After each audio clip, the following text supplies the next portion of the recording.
Selamat siang Bapak Ibu yang dikasih oleh Tuhan. Shalom. Apa kabar? Berapa banyak yang siap untuk belajar firman Tuhan? Wow, mari kita sambut firman Tuhan dengan tepuk tangan yang paling meriah. Dan saya udah diperkenalkan, nama saya Juan Mogi dari Jakarta. Papa saya dari Manado, mama saya dari Bandung. Saya lahir di Jakarta. Tapi kenapa setiap kali saya datang ke Sumatera, ke Medan ini jatuh cinta. Suka sama makanan Medan. Mama saya pikir-pikir, dia bilang gini, oh waktu kamu sakit, sudah hampir meninggal umur 10 tahun. HB darah normal 16, tinggal 4, sudah keluar pendarahan terus. Dan perlu banyak donor darah. Dia bilang yang antri kasih donor darah, hampir semua orang Medan. Jadi kalau saya pikir saya harus tambah family name, menurut Bapak Ibu cocoknya apa ya di belakang? Ginting, wah oke, saya mau dalam doa. Tapi Bapak Ibu datang karena hatinya ada di iColsi, tapi katanya di mana hartamu berada, di situ hatimu berada. Saya mau bagi-bagi berkat dulu. Ini ada rekaman CD khotbah, DVD khotbah saya. Ini judulnya The Future is Bright, masa depan yang cerah. Kalau Bapak Ibu mau punya masa depan yang cerah, ini akan menolong. Nanti saya akan minta tolong Pak Dedi untuk bagikan. Lalu the greatest day of my life, bagaimana punya hari-hari, setiap hari yang luar biasa. Karena Tuhan bilang ini hari yang Tuhan buat. Nah ini akan menolong. Lalu ini poorless, artinya bagaimana kita punya hidup anti miskin. Life is beautiful. Ada yang bilang menjadi gembala atau pemimpin hidupnya suram. Siapa bilang? Kita buktikan. Nah biar 4 ini menolong Bapak Ibu semua. Tolong dibagikan, bagi bebas aja kemana roh Tuhan menggerakkan.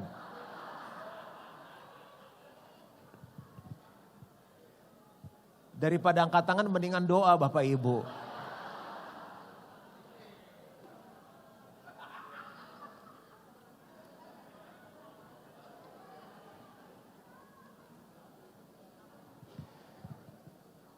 Berapa banyak yang hadir? Oh iya, saya lihat jam di mana saya harus berhenti ya. Waktu saya 1 jam saya lihat. Nanti panitia tolong kasih tanda. Saya harus berhentinya kapan? Berapa banyak Bapak Ibu yang hadir adalah gembala jemaat? Wow. Yang hadir, berapa banyak yang hadir bukan gembala jemaat tapi mau jadi gembala jemaat? Oke. Berapa banyak yang hadir gerejanya bertumbuh luar biasa? Kita pulanglah. Berapa banyak yang ingin gerejanya terus bertumbuh? Wow, berarti kita datang ke alamat yang tepat. Nah, saya diminta bahas di bagian pertama ini bagaimana perjalanan kami dalam gereja sehingga bertumbuh dan bagaimana mengajarkan tentang kepemimpinan. Karena kita semua percaya bahwa naik turunnya sebuah gereja, bertumbuh atau tidaknya sebuah gereja, salah satu faktornya ditentukan oleh pemimpinnya. Tapi pemimpin yang hadir hari ini mau belajar, pasti gerejanya bertumbuh. Nah, oleh karena itu saya akan mengajarkan prinsip yang alami, nggak susah. Saya mau tanya sama Bapak Ibu, jawab jujur, jangan ada dusta di antara kita. Menurut Bapak Ibu, saya coba berdiri hadap depan, hadap samping, hadap belakang, lalu samping sisi yang satu lagi. Siapa yang bilang saya gemuk? Tolong angkat tangan. Oke, yang bilang saya sedang. Yang bilang saya kurus. Hampir nggak ada, nggak apa-apa kan, jujur kan. Nah, saya mencoba beberapa kali untuk diet karena berat badan katanya harus ideal, gembala harus umur panjang. Ada yang berbagai macam cara. Ada yang bilang jangan makan manis katanya. Tapi saya lihat semut dia makan gula tetap kecil. Ada yang bilang berenang katanya. Saya lihat kuda nil berenang tetap besar. Ada yang bilang makan sayur. Makan sayur saya lihat gajah badannya tetap besar. Ada yang akhirnya bilang ini, Pak disuntik aja. atau sedot lemak aja, atau ada yang bilang minum obat kurus. Akhirnya saya putuskan paling bagus yang alami. Karena yang alami akan bertahan lama. Mana bisa tiap hari kita makan sayur. Turun Medan mau makan babi panggang. Mana bisa makan sayur. Yang alami paling bagus. Jadi kalau ada yang tawarkan cara untuk gereja kita bertumbuh dengan cara-cara yang tidak alami, tidak sesuai Alkitab, tolak dalam nama Yesus. Yang alami pasti bagus. Kok Bapak sangat yakin sih? Anak saya lahir prematur. Belum 7 bulan udah lahir. Beratnya 1,2 kilo. Nangis-nangis kita. Gak bisa punya anak lama, sekali punya anak 1,2 kilo. Kayak anak monyet kecil sekali. Saya cari dokter yang pintar. Kita suami istri nangis-nangis. Dokternya pakai celana kulit. Pakai anting, pakai motor besar namanya Gultom. Jangan kalian diam. Jangan nangis. Saya bilang ini dokter gak punya hati Bapak. Kalian sudah panggil saya, bayar saya, percaya saya, jangan nangis. Dok, kecil dok. Iya, diam. Ini anak kecil, tapi kau bikin sehat. Kasih makan, kasih peluk, dia hidup nanti besar. Anak saya sekarang 10 tahun, besar. Saya bilang, Carissa jangan besar-besar. Dia bilang, aku mau kayak papa. Jadi saya harus diet. Nah, jadi ternyata memang benar. Sesuatu yang alami, dilakukan dengan benar, pasti bertumbuh. Kita akan belajar prinsip pertumbuhan gereja yang alami. Ini salah satu yang kami praktekkan sehingga kami mengalami gereja kami bertumbuh. Kita gak belajar banyak, ada 70 aja cara. Markus 4 ayat 26 sampai 29. Semuanya siap? Lalu kata Yesus, beginilah hal kerajaan Allah itu. Seumpama orang yang menaburkan benih di tanah. Lalu pada malam hari ia tidur. Dan pada siang hari ia bangun. Dan benih itu mengeluarkan tunas. Dan tunas itu makin tinggi. Alkitab gak bilang lalu petani itu menumpangkan tangan dalam nama Yesus. Enggak, alami aja. Bagaimana terjadinya tidak diketahui orang itu. Bumi dengan sendirinya mengeluarkan buah. Mula-mula tangkainya, lalu bulirnya, kemudian butir-butir yang penuh isinya dalam bulir itu. Ayat 29 saya ajak kita baca sama-sama. 2, 3. Apabila buah itu sudah cukup masak, orang itu segera menyabit sebab musim menuai sudah tiba. 1 Korintus 3 ayat 6. Aku menanam, Apolos menyiram. Baca sama-sama 2, 3. Tetapi Allah yang memberi pertumbuhan. Harus menanam. Bapak Ibu mungkin lagi datang ke sini hari ini tinggalkan keluarga, tinggalkan gereja. Mungkin kita akan menerima siraman-siraman. Kita menerima benih-benih yang baru yang akan kita tanam di gereja lokal kita.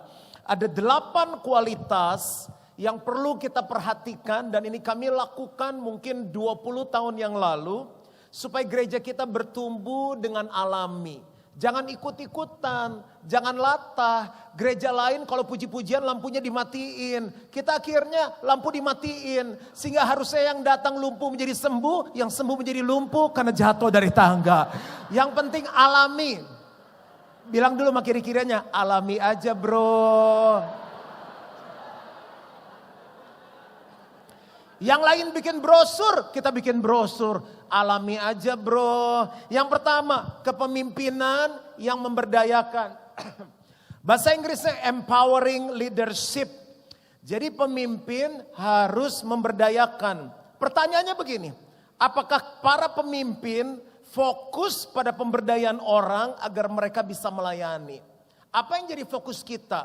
Cari dana terus? Apa fokus kita? Bangun gedung terus. Apa fokus kita? Oh, saya siapin khotbah Pak. Senin sampai Sabtu. Dari terbit matahari sampai terbenam. Supaya khotbah kita bagus. Loh, orangnya diapain? Gereja itu adalah orang. bukan gedung. Jadi kalau gerejanya mau bertumbuh, orangnya yang harus diberdayakan. Siapa yang di sini seneng kalau di gereja nganggurin sama pendetanya? Enggak lah, selama kita masih hidup, kita ingin bergerak, kita ingin bertumbuh, kita ingin berbuah. Setiap orang siapapun, muda atau tua, mereka harus diberdayakan. Itu dahsyat sekali. Bapak Ibu tahukah bahwa Tuhan Yesus adalah kepala dari tubuh Kristus? Kita adalah anggota-anggotanya. Bapak Ibu keberatan gak kalau tengah khotbah sekarang saya undang kita bangkit berdiri sama-sama? Would you please stand up? Nah, rupanya di Sumatera lebih fasih berbahasa Inggris. Jadi Alkitab bilang kita adalah anggota tubuh Kristus, betul kan? Berarti setiap anggota berarti dong. Bapak Ibu, siapa yang ada yang gak suka bagian tubuhnya? Contoh, saya waktu kecil, kalau saya jalan teman-teman saya suka panggil gini, celengan babi lewat, celengan babi lewat. Karena mataku segaris. Katanya coba bro, mumpung lagi kecil suka digini-giniin. Udah begini-giniin, gak bisa. Hampir aku pergi ke Korea operasi plastik. Ada yang gak suka hidungnya?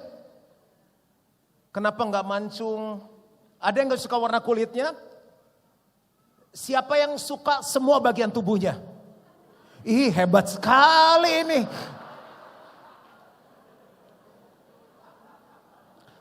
Kelingking penting gak? Telunjuk penting gak? Oke, misalnya gereja kita butuh dana nih. Oke deh bro, saya tolong gerejanya. Yuk kasih kelingkingnya, I bayar 100 miliar semua kebutuhan pembangunan saya tutupi. Mau jual gak? Berarti penting dong. Tapi banyak orang bergereja yang penting tidak diberdayakan oleh pemimpinnya. Bayangin ya, coba lihat nih suasana sekarang sunyi senyap kan? Coba saat sebagian dari tubuh kita mulai diberdayakan. Ikuti saya. Ini ambil kelingking. Coba boleh ditepuk kayak tepuk tangan. Sekarang 2 jari sama jari manis. Sekarang 3 jari. Ada perbedaan ya? Gerejanya mulai beda ya. Sekarang 4 jari coba. Sekarang coba 5 jari. 2 kali lebih semangat. 3 kali lebih semangat. Oke, ini udah bisa gerakan pertama. Coba kakinya sama-sama begini. Oke, sekarang tepuk tangan yang tadi sama kakinya gerak. Belum, semangat sekali. Semangat kali kau. Oke, 1, 2, 3. Oke, ini baru jari sama mulut. Apa kaki ya. Sekarang sama mulut ya. Kita mau sorakan haleluya. Tapi jangan yang pelan-pelan. Sebisa, sekuat yang kita bisa. Hitungan ketiga, tangannya ditepuk, kakinya goyang, kakinya dihentak-hentakan sama mulutnya keluar haleluya. Are you ready? Siap. 1, 2, 3. Haleluya. Bapak Ibu lebih senang gerejanya yang diam pertama, yang gak ada kegerakan apa-apa, atau gerejanya semua bergerak. Pilih yang pertama tadi yang sepi, kayak udah mau mati, orang mau bunuh diri, langsung khotbah, aku harus mati hari ini. Atau yang tadi. Yang tadi pertama atau yang sekarang? Yang tadi atau sekarang? Oke, mulai sekarang gak boleh ada satu orang pun nganggur di gereja kita. Semuanya harus diberdayakan. Nenek-nenek, kakek-kakek, anak-anak, janda-janda, duda keren, harus. Silakan duduk. Gereja mau bertumbuh alami, nggak usah susah-susah, semuanya diberdayakan. Semua diamond permata dari batu hitam. Kita lihat jemaat kita semuanya hitam, nggak ada masa depan, madesu, masa depan suram, diberdayakan jadi kinclong. Saya bawa satu tim saya, namanya Samuel, kita sambut dulu dengan tepuk tangan. Samuel silakan ada di depan.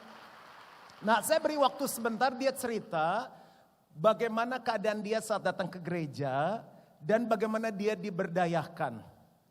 Jadi di gereja kita nggak boleh ada satupun yang tidak diberdayakan. Silakan Samuel boleh cerita. Sebelumnya selamat pagi Bapak Ibu semua. Ya, perkenalkan nama saya Samuel, saya salah satu tim di GB Gilgal. Saya melayani di bagian youth, ibadah youth. Dan sebelum saya datang ke gereja, saya sama seperti pribadi anak-anak muda lainnya, di mana dengan pergaulannya dan di mana dengan kehidupan keluarga yang membuat saya bertumbuh jadi anak muda yang tadinya saya pikir saya tidak punya masa depan. Karena kenapa? Karena saya pernah waktu itu tidak lulus sekolah dan waktu itu saya berpikir, wah masa depan saya siapa nih yang bisa istilahnya mempercayakan hal yang besar dalam kehidupan saya.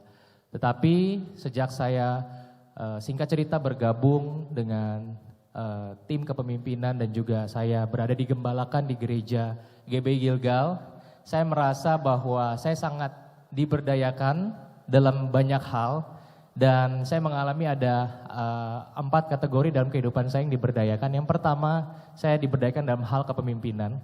Ya, saya dipercayakan untuk bisa saat ini untuk bisa mengkoordinasi untuk ibadah youth dan anak-anak muda, menggembalakan anak-anak muda. Dan juga saya dipercayakan beberapa pelayanan hal lainnya. Dan juga yang kedua, saya diberdayakan dalam hal tentang keuangan.